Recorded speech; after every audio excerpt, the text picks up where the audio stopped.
Study IQ IAS, आपका selection हमारा mission. USA ने इंडिया के केस में हमेशा विलन का काम किया है। अगर आप बात करें 1971 वॉर की, जहां पे यूएसए पाकिस्तान को सपोर्ट करता है इंडिया के अगेंस्ट में, या फिर 1998 के पोखरण न्यूक्लियर टेस्ट की, जहां पे हम पीसफुल यूज के लिए उस न्यूक्लियर टेस्ट को करते हैं, लेकिन यूएसए क्या करता है, हम पे सैंक्शंस लगा देता है। ये दोनों के सिंगुलर एग्जांपल नहीं है। अगर आप रिसेंट की बात करेंगे तो यूएसए कोशिश कर रहा है कि क्वाड के जो चारों कंट्रीज है, इनको मिलाकर एक मिलिट्री अलायंस बनाया जाए। मतलब जहां पे व्यापार ट्रेड की बात होनी थी, उसको मिलिट्री अलायंस में कन्वर्ट करना है। मतलब इससे होगा क्या, इससे यूएस का इंटेंशन है कि रशिया और इंडिया को दूर कर दिया जाए और पाकिस्तान और चाइना को नजदीक लाया जाए, जिससे इंडिया को अफेक्ट होगा। तो ये चीज है। अब इसी के साथ में और क्या दिक्कत हो सकती है, जो भी यूएस का इंटेंशन है उससे दिक्कत ये होगी कि दुनिया पोलराइज हो जाएगी। जहां हम देखते थे कोल्ड वॉर में रशिया वर्सेस यूएसए हुआ करता था, अब Russia plus China versus quad या यूएसए हो जाएगा, जिसमें इंडिया फंसेगा कहीं ना कहीं। उसी के साथ में आप देखेंगे कि पोलराइजेशन वाला जो एस्पेक्ट है, ये प्रॉब्लम क्रिएट करेगा। नॉट जस्ट दैट, रशिया के जो सर्गी लेवरोव है, फॉरेन मिनिस्टर है, उन्होंने कैटेगोरिकली कहा है कि जो क्वाड था ये ट्रेड अलायंस है, इसको मिलिट्री अलायंस में कन्वर्ट करना कहीं ना कहीं इंडिया के स्ट्रेटेजिक ऑटोनॉमी को हर्ट करेगा। ये चीज है।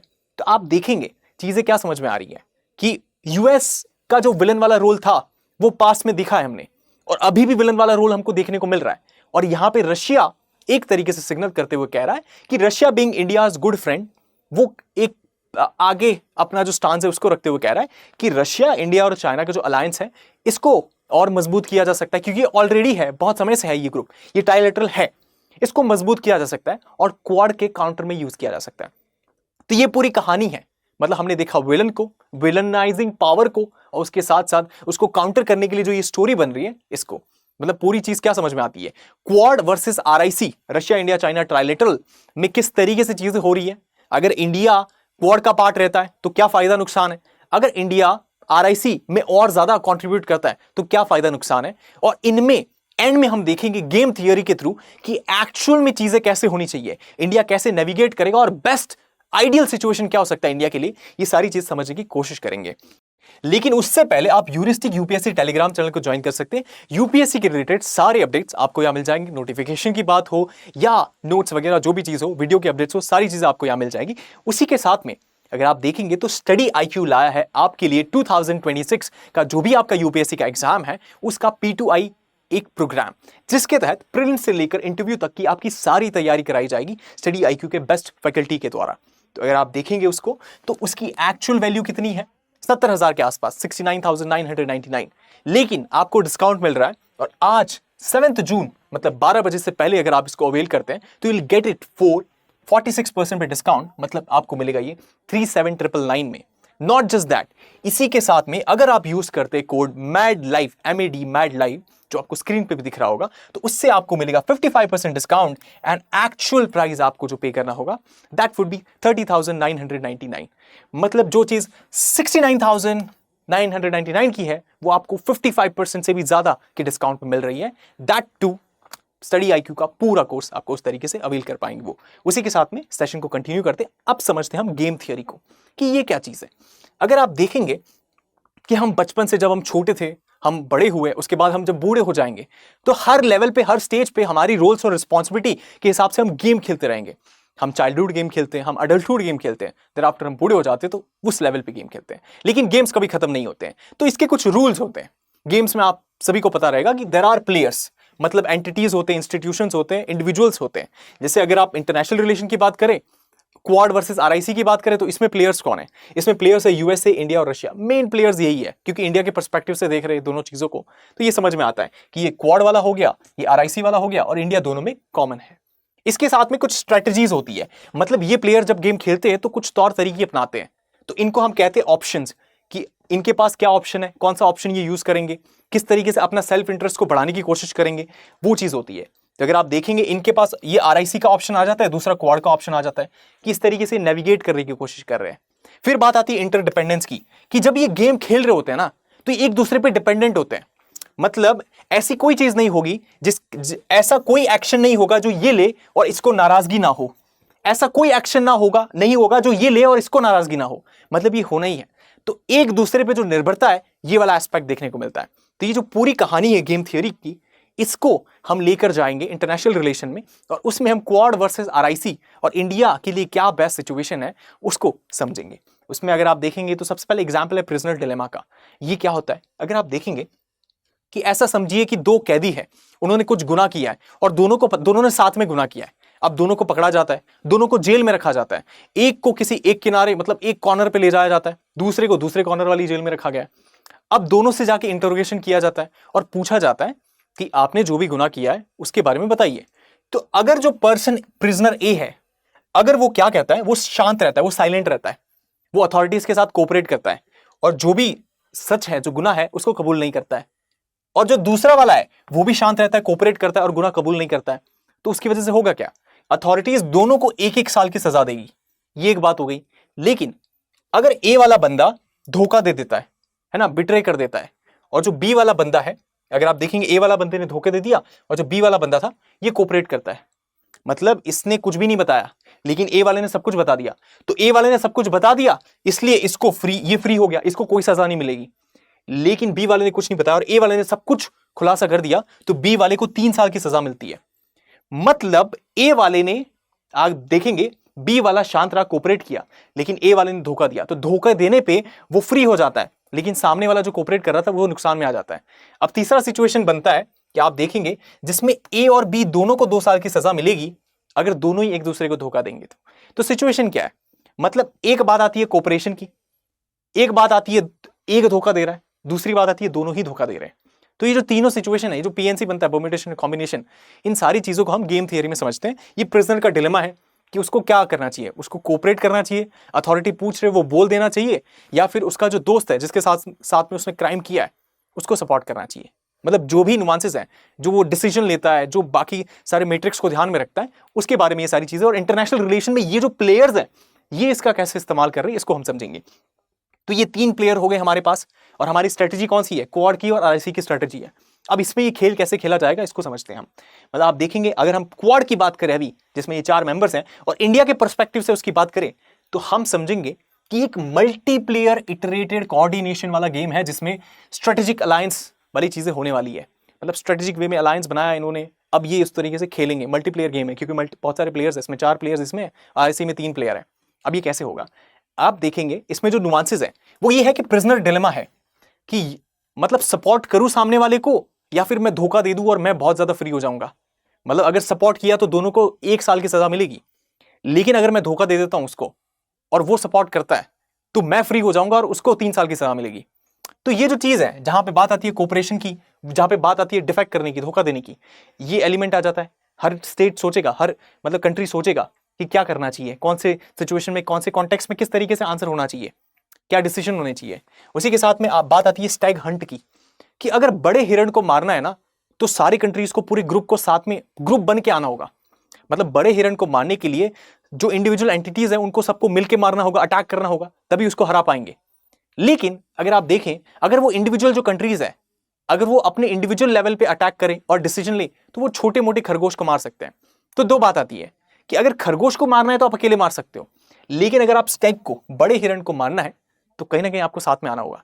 तो यहां पे बात आती है ट्रस्ट की, कि क्या आपको भरोसा है अपने टीममेट पे, या फिर आप बहुत कॉशियस हो कि शायद मुझे धोखा मिल जाए तो मैं इंडिविजुअली खरगोश को मारूंगा, लेकिन सर्टन है कि खरगोश को तो मार ही दूंगा मैं। तो ये चीज है, ये एलिमेंट आ जाता है। फिर बात आती है जीरो सम गेम की। जीरो सम गेम ऐसा गेम होता है जिसमें अगर कोई जीतेगा तो दूसरा हारना ही हारना है।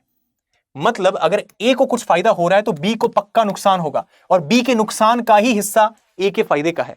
तो ये होता है जीरो सम गेम, जिसमें आप देखेंगे बराबरी नहीं है, बहुत ही एसिमेट्री है। और ये चाइना के साथ हो रहा है।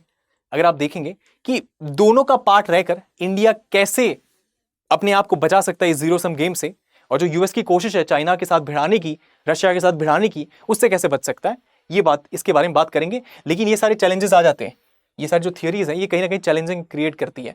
अब इसी चैलेंज के साथ में इस गेम को आगे बढ़ाते हैं, जिसमें हम देखते हैं कि हर player, India, US, Japan, Australia, Quad की बात कर रहे हैं, तो ये हर प्लेयर अगर आप देखेंगे तो इनके पास कुछ पे ऑफ है और कुछ रिस्क है। पे ऑफ मतलब क्या फायदा मिलेगा, रिस्क मतलब क्या नुकसान हो सकता है। अगर आप देखेंगे कोऑपरेशन लेवल कितना है इनके बीच में ट्रस्ट कितना है। जैसे हमने ये बात की कि ग्रुप में मिलकर स्टैग को हंट करे या ना करे, कोई धोखा दे दे, वो क्या है। और एक्सटर्नल थ्रेट, कि चाइना से जो लड़ने की कैपेसिटी है, डोमेस्टिक फैक्टर कैसे है, या फिर अगर आप देखेंगे मिलिट्री फैक्टर कैसे, वो सारे आ जाते हैं उसमें। उसी के साथ में डोमेस्टिक कंस्ट्रेंट्स जो हमने उसके बारे में बात की, ये चीज हो गया। अब बात आता है एक्चुअल पे ऑफ का, कि क्वाड के अंदर अगर इंडिया मिलिट्री अलायंस बनाता है, जो यूएस कह रहा है वैसा मानता है, और ट्रेड से सीधा मिलिट्री अलायंस पे उसको एलिवेट करता है, तो इंडिया को क्या फायदा होगा उसके बारे में समझते हैं। सबसे पहला, चाइना के अगेंस्ट एक सिक्योरिटी बफर बन जाएगा। मतलब ये क्वाड ग्रुप पूरा जो चाइना को काउंटर करने के लिए बना इंडो पैसिफिक में, इसका जो मैंडेट है ये और मजबूत हो जाएगा, ये चीज होगा। अब इससे क्या होगा, हम अलाइन करेंगे यूएस जापान के साथ में।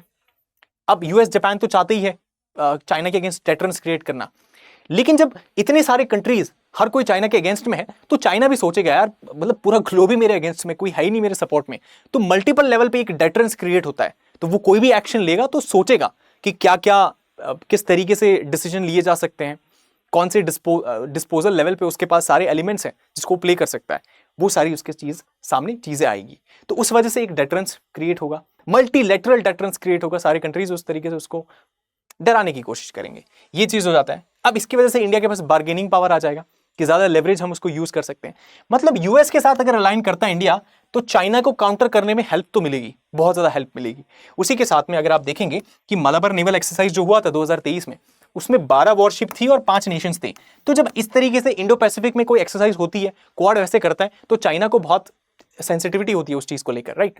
चाइना एक बैक फुट पे चला जाता है, इतने सारे कंट्रीज इन्वॉल्व है, ऑब्वियसली वो कोई भी अग्रेसिव स्टांस नहीं लेगा, या फिर लेगा तो भी सोच के लेगा, राइट। जब आपको पता है कि आपके जो अपोनेंट है वो भी इक्वली पावरफुल है आपके जितने, तो आप कोई भी स्टांस लेंगे तो सोच समझ के लेते हैं, वो चीज हो जाता है। उसी के साथ में 2020 में गलवान क्लैश हुआ था, वहां पे यूएस के जो भी इंटेलिजेंस रिपोर्ट थे, उन्होंने हमको एक तरीके से जो पीएलए पीपल्स लिबरेशन आर्मी जो है चाइना का, वो गलवान क्लैश जब हुआ, उनका जो ट्रुप्स का मूवमेंट था, ये सारा जो डेटा रियल टाइम का हमें यूएस के इंटेलिजेंस से मिल रहा था, तो इस वजह से हम उसको अच्छे से नेविगेट कर पाए थे।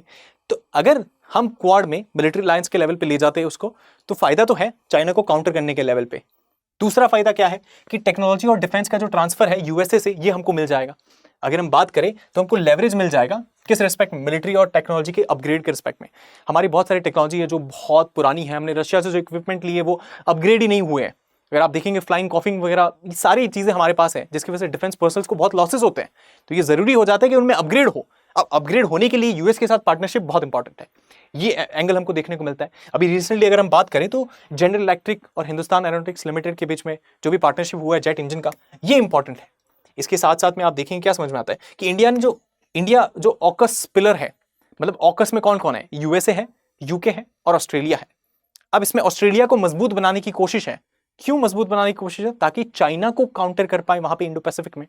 अब इसका जो पिलर 2 है, जिसमें AI, cyber security, warfare, quantum tech की बात की जा रही है, अगर इंडिया इसका मेंबर बन जाता है तो, और अगर मतलब क्वाड मिलिट्री अलायंस पे एलिवेट होता है, राइट, तो इंडिया के लिए एक स्कोप खुल जाता है कि आगे जो चीजें हैं उसमें घुसा जा सकता है, उसमें एंटर किया जा सकता है। तो ऑकस का पार्ट इंडिया है नहीं, लेकिन इसका जो सेकंड पिलर है ये बहुत इंपॉर्टेंट है।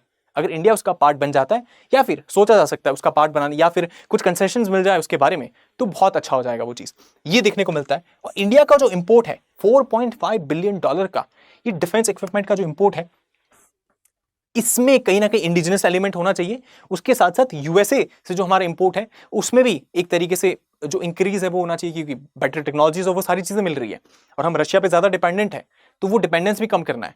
उस रिस्पेक्ट में हमारी जो सॉवरेनिटी है वो भी बेहतर होगी कि हम हर जगह से डिफेंस इक्विपमेंट ले रहे हैं, अगर ले भी रहे तो एक पे ज्यादा डिपेंडेंट नहीं है। तो ये जो 2 इंपॉर्टेंट पिलर है ये हमको देखने को मिलता है। इसके साथ में इकोनॉमिक और सप्लाई चेन में हम रेजिलिएंट हो पाएंगे अगर हम क्वाड को मिलिट्री लेवल पे ले जाते हैं। तो ये कैसे हो पाएगा? मतलब रीलाइन करेंगे ना लाइक माइंडेड कंट्रीज के साथ में, इकोनॉमीज के साथ में, कि वो भी हमारी तरह सोचते हैं, उनका भी उसी तरीके से थॉट प्रोसेस है, जो सप्लाई चेन है, जो इकोनॉमी है, जो बिजनेस एंटरप्राइजेस हैं, उस लेवल पे ऑपरेट कर रहे हैं। तो उसकी वजह से जो चाइना पे ओवर डिपेंडेंस है ना इन कंट्रीज का या दूसरे ग्लोबल साउथ के कंट्रीज का, वो कम होगा और ये इन्फ्लुएंस क्रिएट कर पाएंगे अपने लेवल पे, ये चीज है। अब इसके साथ में अगर आप देखेंगे तो इंडिया 18% अपना इंपोर्ट जो है वो चाइना से करता है। दूसरे कंट्रीज की तो क्या ही बात करें, हम इंडिया खुद ही 18% इंपोर्ट करता है चाइना से। तो ये जो नंबर है ये रिड्यूस होना बहुत जरूरी है, और ये रिड्यूस होने के लिए कहीं ना कहीं से तो हमको इंपोर्ट करना होगा। हम इंपोर्ट करेंगे इन सारे कंट्रीज से। अब इंपोर्ट करने के लिए आपको कॉस्ट भी कम चाहिए, कॉस्ट कम करने के लिए सप्लाई चेन रेजिलिएंट बनानी होगी, उसके लिए इसको मजबूत करना होगा, और इसमें इन चारों कंट्रीज मिलकर अगर पार्टनरशिप करते तो ये चीज पॉसिबल हो पाएगी। इसके साथ में SCRI जो है ये ग्रुपिंग हुआ है। उसी के साथ में अगर आप देखेंगे तो ये इंडिया, जापान, ऑस्ट्रेलिया के साथ में हुआ था कोविड के बाद में। जिसमें सप्लाई चेन रेजिलिएंट इनिशिएटिव है कि किस तरीके से स्ट्रेट ऑफ मलक्का है वो ब्लॉक हो जाए, तो उसके अलावा क्या रूट्स हो सकते हैं, उसको एक्सप्लोर करने की कोशिश की गई है। उसी के साथ में PLI स्कीम्स हमारे हैं, चीप अलायंस है जापान के साथ में, ताइवान के साथ में, ये ग्रो होंगे, इससे हेल्प मिलेगा सेमीकंडक्टर्स के रिस्पेक्ट में, इन सारी चीज़ों को रेजिलिएंट बनाने के रिस्पेक्ट में, ये चीज़ है। चौथी बात आती है डिप्लोमेटिक लेवरेज हमको मिलेगा, जिससे हम एक सिग्नल कर पाएंगे, क्वाड को मिलिट्री अलायंस पे ले जाते हैं तो एक सिग्नल कर पाएंगे डिप्लोमेटिक लेवरेज से, ये सिग्नल कर पाएंगे कि हम जो चाइना के अगेंस्ट में जो एक काउंटर है वो एक मजबूत देखने को मिलेगा। और उसी के साथ में ग्लोबल साउथ को ये पता चलेगा, क्या फिर ग्लोबल साउथ के सामने एक सिग्नल उस तरीके से आएगा कि US लेड क्वाड, जिसका मेंबर इंडिया भी है, जिसको ग्लोबल साउथ इंडिया को एज ए बिग ब्रदर समझता है, तो दे आर फॉर देम। ये जो कॉन्फिडेंस बिल्डिंग मेजर है ये कहीं ना कहीं यहाँ से बिल्ड होगा, है ना। चाइना का जो एक बड़ा काउंटर है वो देखने को मिलेगा। उससे होगा क्या कि जो रीजनल लीडरशिप है वो मिल जाएगी हमको वहां से, क्वाड के थ्रू, इंडो पैसिफिक के थ्रू। अगर आप नाम देखेंगे इंडो पैसिफिक है, एशिया पैसिफिक नहीं है, इंडो पैसिफिक। ये इस तरीके से US इसको यूज करता है ताकि इंडिया को सेंटर में रखा जाए, और ये कहीं ना कहीं इंपॉर्टेंट भी हो जाता है। तो इस वजह से जो रीजनल लीडरशिप है ये कहीं ना कहीं मिलेगी। इसकी वजह से क्या होगा कि हमारा चाइना से डायरेक्ट कन्फ्रंटेशन नहीं होगा, क्योंकि चाइना को भी पता होगा डेटरेंस बहुत मजबूत है इन सब कंट्रीज का, ये एस्पेक्ट है। जैसे हम क्वाड समिट करते हैं, वहां पे बाइडन और ये सारे लीडर्स आते हैं और कहीं ना कहीं इक्वल फुटिंग पे एक दूसरे को देखते हैं। उसके साथ में आप देखेंगे कि इंडिया जो है ना ये लिंचपिन है इंडो पैसिफिक का। ये फॉर्मर US के जो NSA थे उन्होंने कहा था, जॉन बोल्टन ने कहा था, लिंचपिन मतलब एक ऐसी कड़ी जो बहुत मजबूत होती है, और अगर वो कड़ी ना हो तो सारी चीजें बिखर जाए। तो इंडो पैसिफिक में इंडिया वो कड़ी है जो बहुत ही मजबूत है, ये एस्पेक्ट हो जाता है। इसके बाद में बात आती है काउंटर बैलेंस करने की BRI को। अब BRI को काउंटर बैलेंस करना है, मतलब belt and road initiative China का जो है, इसको काउंटर बैलेंस करने के लिए कहीं ना कहीं आपको देखना होगा ये जीरो सम गेम है। मतलब अगर आप चाइना को काउंटर कर रहे हैं और चाइना अगर हार रहा है तो आप जीत रहे हो, अगर आप हार रहे हो तो चाइना जीत रहा है, वो बात हो जा रही है। तो इसके लिए इसको काउंटर बैलेंस करने के लिए एक ऑल्टरनेटिव चाहिए।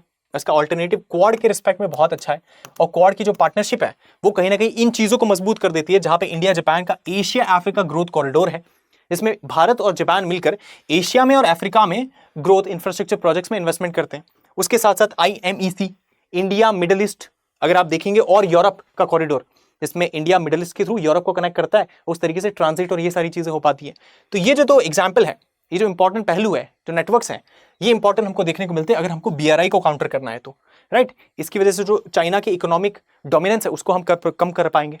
अब ये सारी चीज तो हमने बात की है कि क्वाड को मिलिट्री अलायंस बनाते हैं तो ये सारे फायदे इंडिया को, लेकिन रिस्क भी तो है। हर गेम के कुछ फायदे होते हैं तो कुछ नुकसान भी होते हैं, और इस गेम के भी कुछ नुकसान है या फिर रिस्क है। वो क्या है? सबसे पहला है एंटेंगलमेंट रिस्क, मतलब प्रिजनर डिलेमा में इंडिया फंस जाएगा। वो कैसे फंसेगा? अगर आप देखेंगे तो अगर हम कोई ज्वाइन करते अलायंस को तो हम कहीं ना कहीं वॉर्स में फंस जाएंगे। लेट्स सी US क्या करता है, US एक तरीके से चाइना के अगेंस्ट में कुछ कॉन्फ्लिक्ट करता है, मतलब ट्रंप के सैंक्शंस लगा देते हैं, वो सारी चीजें कर देते हैं। अब इसकी वजह से चाइना ये एक परसेप्शन में आ जाएगा कि इंडिया क्वाड का मिलिट्री अलायंस है और बहुत स्ट्रांगली उस चीज को सपोर्ट कर रहा है। तो चाइना का जो अग्रेशन है हिमालय लेवल पे, या फिर अगर हम देखेंगे इंडो पैसिफिक में, ये ज्यादा बढ़ जाएगा।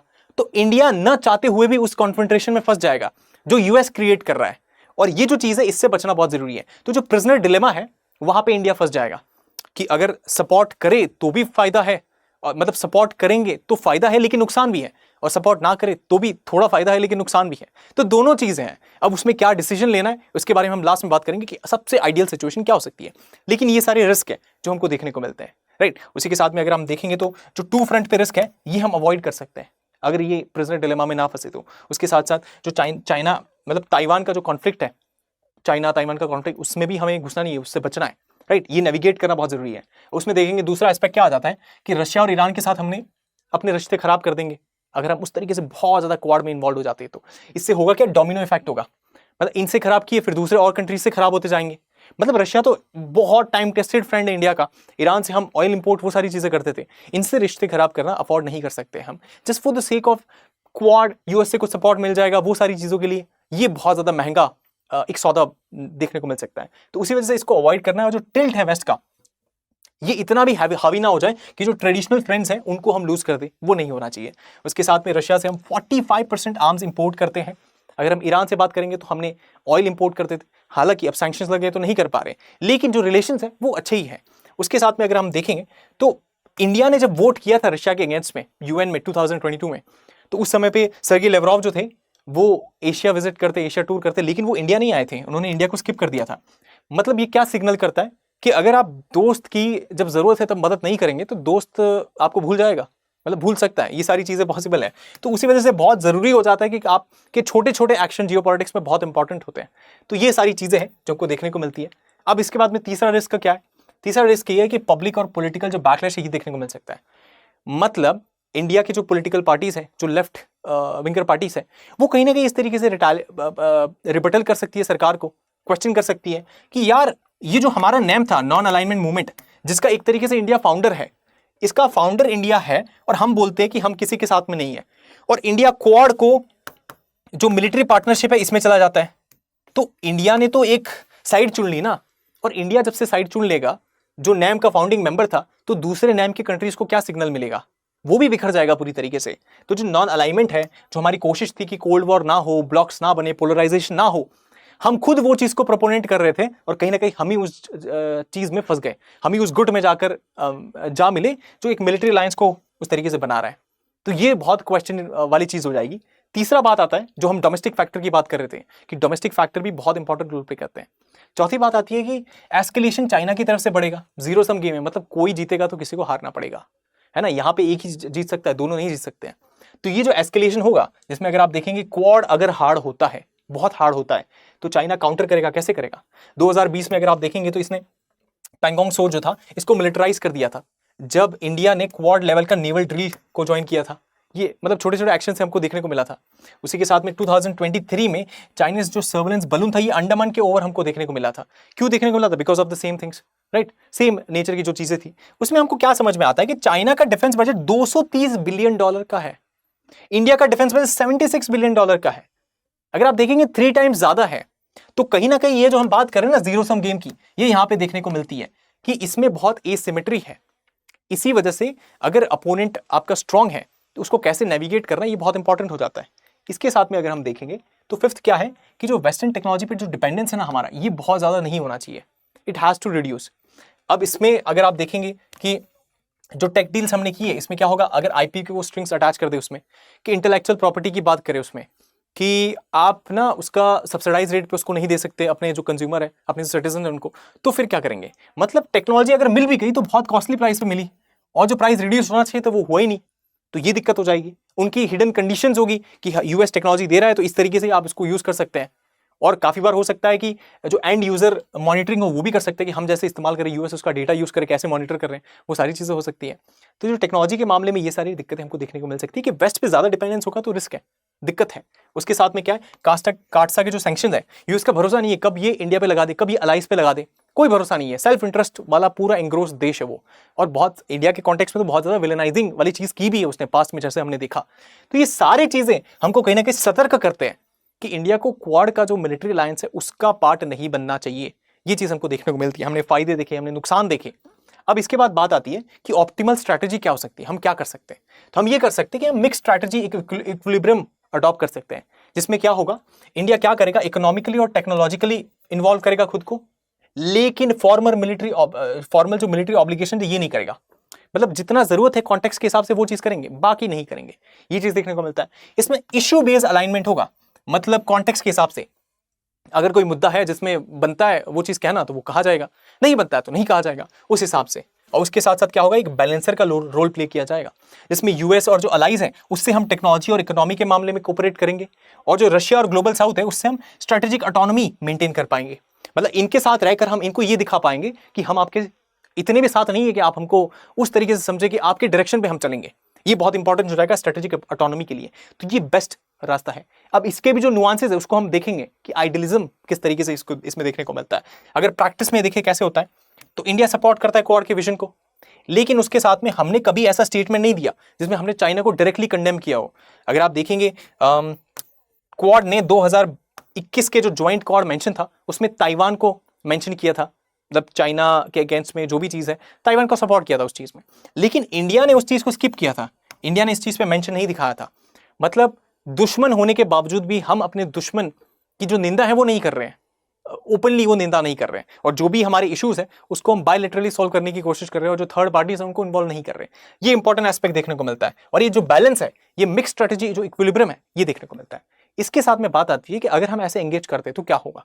सबसे पहले अगर क्वाड में पूरी तरीके से कोऑपरेट करते हैं तो हमको टेक और डेटरेंस और ये सारी चीजें हम मेंटेन कर पाएंगे, कि हम चाइना को डेटर कर पाएंगे, टेक्नोलॉजी मिलेगा यूएस से, प्रेस्टीज हमारा जाएगा, बढ़ेगा। लेकिन लॉस क्या होगा, हम फालतू चीजों में फंस जाएंगे और चाइना के साथ भिड़ जाएंगे, जो हमें नहीं चाहिए। अगर हम थोड़ा सा कोऑपरेट करते हैं तो क्या होगा कि थोड़ी ऑटोनॉमी मिल जाएगी हमको, क्वाड के साथ कोऑपरेट करते हैं, थोड़ा हेज भी कर लेंगे हम, लेकिन टेक्नोलॉजी नहीं मिल पाएगा ना, ये लेवरेज कम हो जाएगा हमारे पास जो यूएस देता है। अगर हम पूरा अलायंस बना लेते हैं, मिलिट्री अलायंस क्वाड के साथ, तो क्या होगा, हमको आर्म्स, इंटेल सब कुछ देगा यूएसए, लेकिन वहां पे हम चाइना को नाराज कर रहे होंगे और रशिया और ईरान हमसे नाराज हो चुके होंगे, ये चीज होगा। अब उसके साथ में अगर हम क्वाड को पूरी तरीके से एग्जिट कर देते हैं तो क्या होगा, तो हमारा जो ग्लोबल साउथ के साथ अलाइनमेंट है वो देखने को मिलेगा, मतलब इंडिया का ग्लोबल साउथ के साथ अलाइनमेंट है वो देखने को मिलेगा, वो स्ट्रांग होगा, क्योंकि ग्लोबल साउथ यूएस को उस तरीके से मानता है, यूएस का हेजेमनी है, उसके अगेंस्ट ही है। उसके साथ में हम जो इंडो पैसिफिक का लीडरशिप है ना, ये लॉस कर देंगे, तो ये नहीं होना चाहिए। तो ये चारों में ना कहीं कुछ भी गड़बड़, कुछ ना कुछ तो गड़बड़ है, राइट। तो we want a best solution, वो क्या है उसके बारे में हम बात करेंगे। लेकिन उससे पहले बात आती है कि जो हमारी दूसरी स्ट्रेटेजी है, हमने पहली स्ट्रेटेजी की बात की कि क्वाड में इस तरीके से प्लेयर्स हैं, ये अपने ऑप्शंस को इस तरीके से खेल रहे हैं।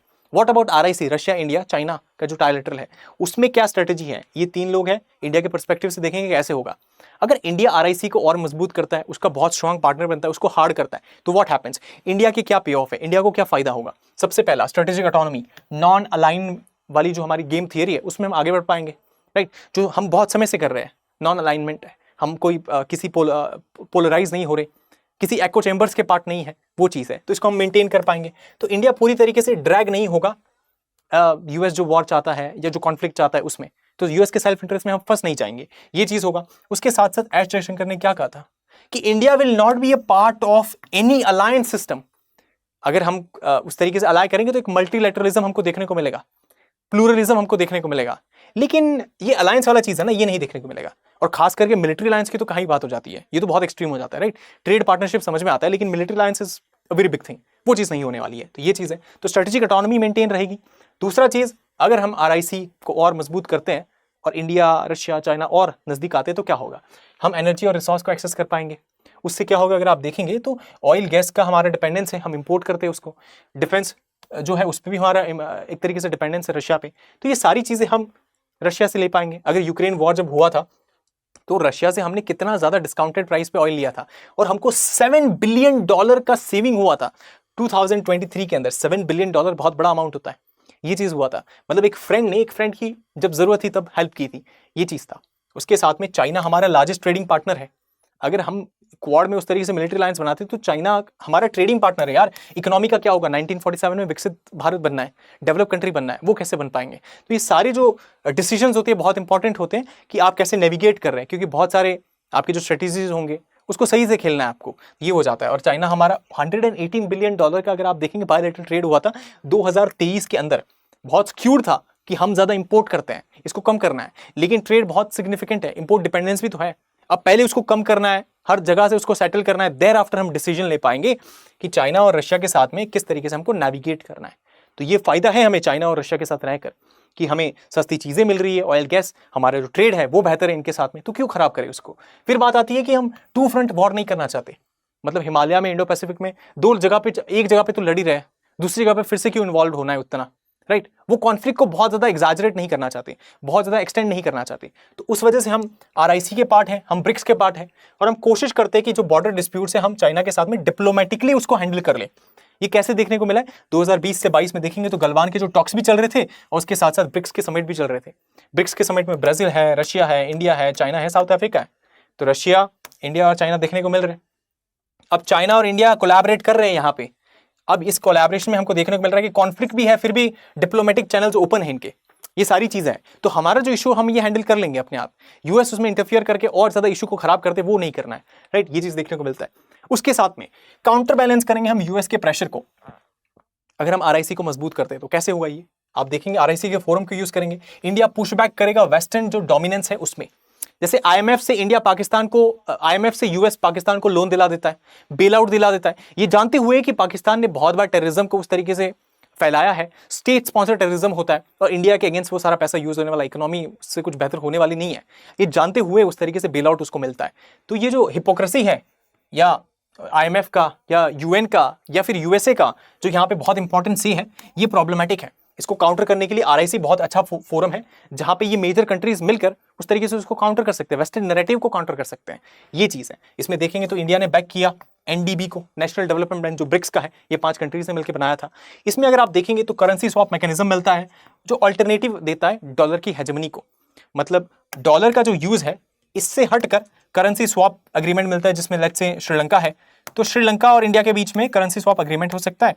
उनको उस तरीके से रुपए की रिक्वायरमेंट है, जो भी एस्पेक्ट है वो सारी चीजें दी जाएंगी। ये एस्पेक्ट होता है जहां पे इनको डॉलर का इस्तेमाल करने की आवश्यकता ही नहीं है, इसकी नीड ही नहीं है ना, इसको बाईपास किया जा सकता है। तो ये जो चीज है ये इसके थ्रू होने का संभावना है, ये सारी चीजें पॉसिबल है। इसी के साथ में कॉन्टिनेंटल कनेक्टिविटी की हम बात करते हैं, जिसमें हम देखते हैं कि नॉर्थ साउथ ट्रांजिट जो ट्रांसपोर्ट कॉरिडोर है INSTC की जो हम बात कर रहे हैं, इस तरीके से आप देखेंगे इंडिया से लेकर you will find middle east से लेकर इस तरीके से इस रूट से, और ये जो स्वेज कैनाल है इसको बाईपास कर हम इस रूट से INSTC को कनेक्ट कर पा रहे। तो इंडिया से मिडिल ईस्ट से हम रशिया तक और यूरोप तक आगे इसको एक्सटेंड कर पा रहे, right. This is the root. ये बहुत इंपॉर्टेंट हो जाता है। अब ये आरआईसी के फ्रेमवर्क के अंडर बना है, ये सारे कंट्रीज हैं जो अलाइज है एक दूसरे के या फिर गुड रिलेशंस हैं इनके। अब आरआईसी का जो फ्रेमवर्क ये बैक करता है मल्टीलैटरलिज्म को, है ना, मल्टीलैटरलिज्म, जिसको इंडिया बहुत समय से सपोर्ट करता है कि यार अलाइन नहीं होना किसी एक कंट्री के साथ में या किसी एक ब्लॉक के साथ में, हर किसी के साथ हम अलाइन रहेंगे। ये चीज हमको देखने को मिलता है। नॉट जस्ट दैट, अगर हम रिस्क की बात करें तो what are the risk, RIC के अगर पार्ट है तो फायदे हैं, अब इसके भी रिस्क है ना, हर गेम के फायदे नुकसान होते हैं। इसके क्या रिस्क है? इसके रिस्क देखने को मिलते हैं कि चाइना का जो हॉस्टाइल बिहेवियर है ये दिक्कत देगा। प्रिजनर डिलेमा फिर से यहाँ पे आ जाता है कि इंडिया अगर कोऑपरेट करता है डिप्लोमेटिकली अगर आरआईसी में, तो चाइना धोखा देगा ना, धोखा भी तो दे सकता है। मतलब जैसे हमने देखा था प्रिजनर डिलेमा में कि आप तो सपोर्ट कर रहे हो, आप ये सोच रहे हो कि सामने वाला मुझे धोखा नहीं देगा, और आपने अपने दोस्त का बचाव किया, लेकिन आपका दोस्त पीछे से आपको धोखा दे दे रहा है। ये प्रिजनर डिलेमा जो है ये आ जाता है, इसका एक ऑप्शन है ये हावी हो जाता है। तो आरआईसी का मेंबर होने के बावजूद चाइना हमें बिट्रे कर सकता है, डिफेक्ट कर सकता है, ये डर तो है ही है।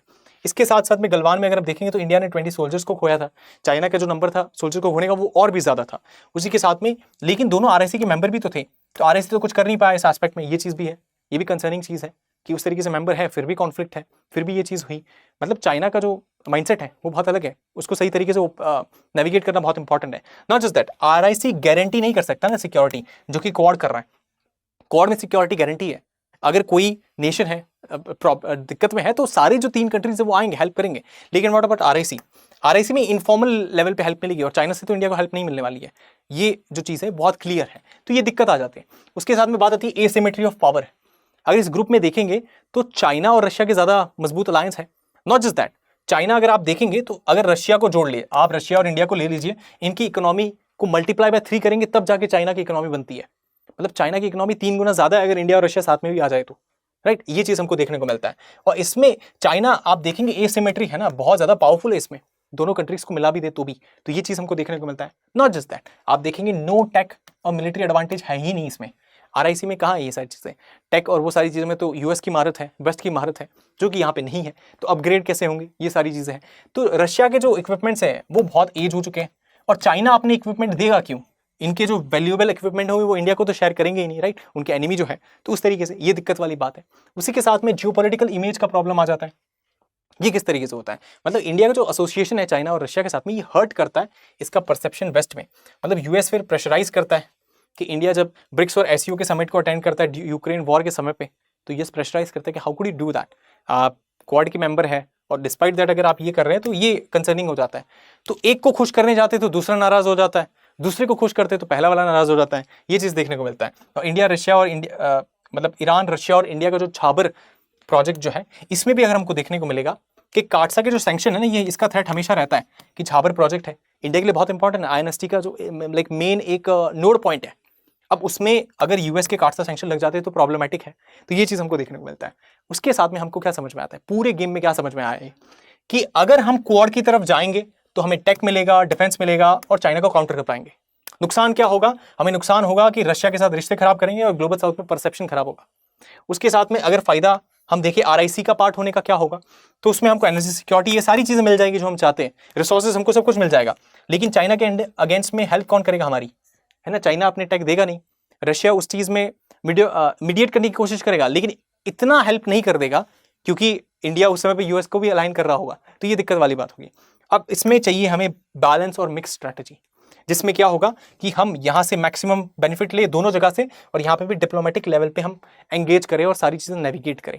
मतलब जो हिट रेशियो है, जो एक तरीके से जो आउटपुट है उसका हिट रेशियो मैक्सिमम होना चाहिए, इसकी कोशिश है। ये कैसे होगा? ये होगा नाश इक्विलिब्रियम से।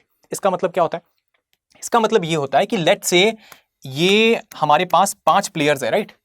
अब 5 प्लेयर्स हैं तो इनकी कुछ स्ट्रैटेजी है, इसकी स्ट्रैटेजी है, हर किसी की अलग अलग स्ट्रैटेजी है, मतलब ऑप्शन हर किसी के पास अलग अलग है। नाश इक्विलिब्रियम का मतलब होता है कि अगर ये वाला इंसान अपनी जो स्ट्रैटेजी है इसको बदल देता है, मतलब ये बदल देता है अपनी स्ट्रैटेजी को, लेट्स से ये ए स्ट्रैटेजी थी, इसका नाम कर देता है बी, इसको तौर तरीका जो है चेंज कर देता है। लेट्स से ये चाइना है, चाइना ने अपनी स्ट्रैटेजी बदल दी और बाकी जो 4 कंट्रीज हैं इन्होंने अपनी स्ट्रैटेजी को वैसे ही रखा, इन्होंने चेंज नहीं करा, है ना? तो चाइना को कुछ खास फायदा नहीं होगा। मतलब एक एंटिटी अगर कुछ बदल देता है अपनी मनमर्जी से अपने फायदे के लिए, तो फायदा नहीं होगा उसे, क्योंकि वो नाश इक्विलिब्रियम है। मतलब ऐसी सिचुएशन क्रिएट हो गई है जहां पे जब तक सब लोग मिलकर कुछ डिसाइड नहीं करते कि ये चीज को बदलना है, तब तक नहीं बदला जाएगा। मतलब वो इक्विलिब्रियम वाला स्टेज है। तो इंडिया को कुछ ऐसा करना है, इंडिया को कुछ ऐसे स्टेप्स लेने हैं जिसकी वजह से हम यहां पे पहुंच पाए जहां पे चाइना जो ट्राई कर ले, लेकिन चाइना को कुछ ऐसा फायदा नहीं हो जाएगा जिसकी वजह से इंडिया को नुकसान हो जाए। ये चीज है, जब तक कि ये बाकी जो स्टेक होल्डर्स हैं ये अपने तौर तरीके ना बदले, राइट? गिवन दैट, तो ये नाश इक्विलिब्रियम का जो अगर इसके कुछ पॉइंटर्स देखें इंडिया के कॉन्टेक्स्ट में कैसे फिट होते हैं, उसको हम समझते हैं कि कोऑपरेट करना है टैक्टिकली, मतलब क्वाड का भी मेंबर रहना है टैक्टिकल वे में, राइट? उसके साथ साथ इंडो पैसिफिक स्ट्रेटेजी जो है, जो सिक्योरिटी है, उसका भी एक इंपॉर्टेंट एस्पेक्ट मेंटेन रखना है। उसके साथ साथ जो डिप्लोमेटिक एंगेजमेंट है आरआईसी के साथ में, ये भी मेंटेन रखना है। मतलब नेविगेट करना है हर चीज में। मतलब आरआईसी से हम अपना एनर्जी वगैरह लेंगे, वो सारी चीजें जो रिक्वायरमेंट है, रिसोर्सेज है, और क्वाड के साथ में हम इस तरीके से अपने आप को मेंटेन रखेंगे कि इंडो पैसिफिक में लीडरशिप का रोल इंडिया को मिले और उसके साथ साथ चाइना को हम काउंटर कर पाए। ये चीज हमको देखने को मिलता है। तो जो नाश इक्विलिब्रियम का सब टाइप है मिक्स्ड स्ट्रेटेजी, इसमें हम देखते हैं कि इंडिया कंडक्ट करेगा नेवल एक्सरसाइज और टेक की डील्स भी करेगा क्वाड के साथ में। ये सारी चीजें इंडो पैसिफिक में होगी ताकि चाइना को काउंटर किया जाए। उसके साथ में आरआईसी और ब्रिक्स और एसयू इसका भी पार्ट रहेगा इंडिया, और एक तरीके से हमको देखने को मिलेगा कि न्यूट्रल डिप्लोमेसी यहाँ पे देखने को मिलेगी। तो हर जगह से हम जो प्लस है, जो पॉजिटिव है, वो एक्सट्रैक्ट करेंगे और नेगेटिव को मिनिमाइज करने की कोशिश करेंगे, और ये भी इंश्योर करेंगे कि एक जगह से प्लस अगर एक्सट्रैक्ट कर रहे हैं तो दूसरा वाला जो है वो नाराज ना हो जाए, वो अपने प्लस कम देने पर प्लस कम दे, ऐसा नहीं होना चाहिए। तो इसको भी मैनेज करना है, ये इंपॉर्टेंट हो जाएगा।